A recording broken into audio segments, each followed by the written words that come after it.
ప్రగతి భవన్లో మంత్రులు ముఖాముఖి కార్యక్రమానికి భారీ స్పందన లభిస్తోంది. మంత్రుల ముఖాముఖి కార్యక్రమానికి వందలాది మంది తమ వినతి పత్రాలతో వచ్చారు. గత 10 ఏళ్లలో తమ గోడును ఎవరూ పట్టించుకోలేదని, కాంగ్రెస్ తీసుకున్న నిర్ణయం తమకు ఎంతగానో ఉపయోగపడుతోందని ప్రజలు తెలిపారు. ఇదే అంశంపై మరింత సమాచారం మా ప్రతినిధి సిద్ధార్థ్ అందిస్తారు. సిద్ధార్థ్, గాంధీ భవన్లో మంత్రుల ముఖాముఖి కార్యక్రమానికి భారీ స్పందన వచ్చింది. పలు నియోజకవర్గాల నుంచి తమ సమస్యల పరిష్కారం కోసం గాంధీ భవన్కి వచ్చారు. ప్రస్తుతం మనం విజువల్స్లో చూడవచ్చు. వివిధ ప్రాంతాల నుంచి చాలామంది ప్రజలు తమ సమస్యల పరిష్కారం కోసం వచ్చారు. కాంగ్రెస్ పార్టీకి సంబంధించినటువంటి నేతలు తీసుకొచ్చినటువంటి ఒక నూతన కార్యక్రమం తమకు ఎంతగానో ఉపయోగపడుతుందని కాంగ్రెస్ పార్టీకి సంబంధించినటువంటి నాయకులు చెప్తున్నటువంటి పరిస్థితి ఉంది. చాలా మంది వివిధ ప్రాంతాలకు సంబంధించినటువంటి ప్రజలు వచ్చారు. ఎక్కడి నుంచి వచ్చారు, ఏంటి మీ సమస్య? సార్, మేము చెవుంటనూరు మండలం నుండి వచ్చినాం సార్. చెవుంట మండలంలో శివలాల్ మహారాజ్ జయంతి గురించి అక్కడ మందిర్ కడదామని అప్లికేషన్ కలెక్టర్ గారికి, ఎంపీడీఓ గారికి, ఎంఆర్ఓ గారికి అందరికీ ఇచ్చాము. కానీ రెస్పాండ్ అవ్వట్లేదు. పోయినసారి 2 నెలల్లో సార్ అక్కడ వచ్చారు, దామోదర్ సార్ కూడా చెప్పాము ల్యాండ్ అలాట్మెంట్ చేస్తామని చెప్పారు. ఇప్పటి వరకు చేయలేదు. ఈసారైనా సార్కి చెప్పి ల్యాండ్ మాకు కేటాయిస్తారని అనుకుంటున్నాం. శివలాల్ మందిరం గురించి, శివలాల్ మహారాజ్ మందిరం గురించి. మీరు ఎక్కడి నుంచి వచ్చారు, ఏంటి సార్? నాగర్ కర్నూలు నుంచి వచ్చాం. అవుట్ సోర్సింగ్ ఉద్యోగిగా 5 సంవత్సరాల నుంచి చేస్తున్నాను. అయితే గత ప్రభుత్వంలో 17,000 మంది ఎన్హెచ్ఎం కింద అవుట్ సోర్సింగ్ కాంట్రాక్ట్ ఉద్యోగులు ఉంటే అందులో 4,000 మందికి తీవ్ర అన్యాయం జరిగింది. 4,000 మందికి ఏమైందంటే 510 జీవో ప్రకారం ఎవరికి కూడా వేతనాలు పెంచలేదు. ఆ విధంగా మాకు వేతనాలు పెంచి సెలవుల విషయం కానీ, రెగ్యులరైజేషన్ కానీ వెయిటేజ్ ఇవ్వాలని మేము విన్నవించుకోవడానికి మంత్రి గారి దగ్గరికి వచ్చాము. ఇది మొత్తానికి అయితే రాష్ట్రంలో ఉన్నటువంటి చాలా మంది తమ సమస్యల పరిష్కారం కోసం గాంధీ భవన్కి వస్తున్నారు. కాంగ్రెస్ పార్టీకి సంబంధించినటువంటి నేతలు ఉన్నారు, వాళ్ళతో మాట్లాడతాం. అసలు ఊహించారా ఇంత భారీ రెస్పాన్స్ వస్తుందని? కాంగ్రెస్ పార్టీ ఈ పిలుపునిచ్చినప్పుడు ఊహించారా?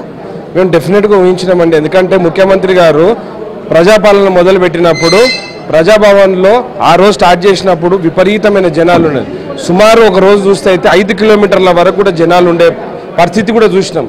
అదేవిధంగా రాష్ట్ర వ్యాప్తంగా 10 సంవత్సరాల నుంచి కాంగ్రెస్ పార్టీ అధికారం లేకపోయినా కానీ కార్యకర్తలు కాంగ్రెస్ పార్టీ కోసం నిల్చున్నలో వాళ్ళ వాణి వినాలనే ఉద్దేశంతో గాంధీ భవన్లో కార్యకర్తలతో పాటు వివిధ జిల్లాలకు చెందిన ప్రజలందరూ కూడా ఇక్కడికి వచ్చి వాళ్ళ సమస్యలన్నీ కూడా ఇక్కడ పెట్టడానికి మంత్రి గారు ఇక్కడ ఉన్నారు.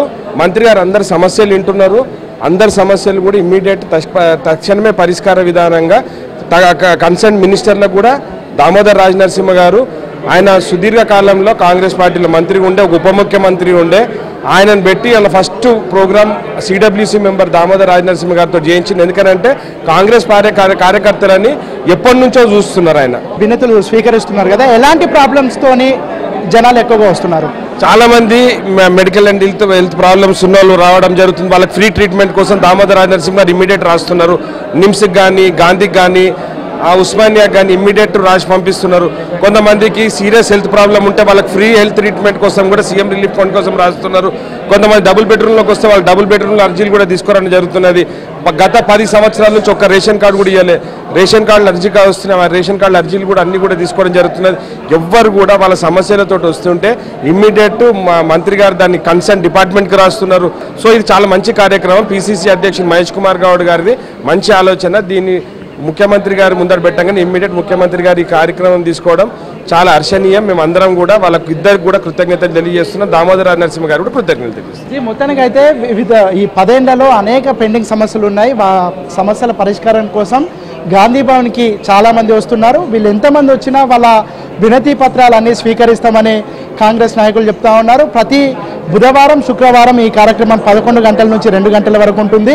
దాంతోపాటు నియోజకవర్గాల్లో ఉన్నటువంటి పార్టీ సమస్యలపై కూడా ప్రత్యేక దృష్టి పెట్టడానికి ఈ కార్యక్రమం ఎంతగానో ఉపయోగపడుతుందని నాయకులు చెప్తా ఉన్నారు. ప్రస్తుతం మనం విజువల్స్లో చూడొచ్చు. గాంధీ భవన్లో ఇటు మంత్రి దామోదర్ రాజనరసింహ తన దగ్గరకు వచ్చినటువంటి అర్జీదారుల యొక్క సమస్యలను వెంటనే పరిష్కరిస్తున్నారు. ఇమీడియట్గా కన్సర్న్ అధికారులకు ఫోన్ చేసి వాళ్ళకు డైరెక్ట్ చేస్తూ ఉన్నాడు. సమస్యల పరిష్కారం కోసం కృషి చేస్తున్నారు. ఈ కార్యక్రమం తమకు ఎంతగానో ఉపయోగపడుతుందని కాంగ్రెస్ పార్టీకి సంబంధించినటువంటి నేతలతో కార్యకర్తలతో పాటు సాధారణ జనాలు కూడా చెప్తా ఉన్నారు. ఈ తాకిడి ఎక్కువగా ఉంటే ఈ 2 రోజుల కార్యక్రమాన్ని మరిన్ని రోజులు పెంచే అవకాశము ఆ దిశగా ఆలోచిస్తామని కాంగ్రెస్ నేతలు చెప్తా ఉన్నారు. వీడియో జర్నలిస్ట్ రాజుతో సిద్ధార్థ, ఏబీఎన్ ఆంధ్రజ్యోతి, హైదరాబాద్.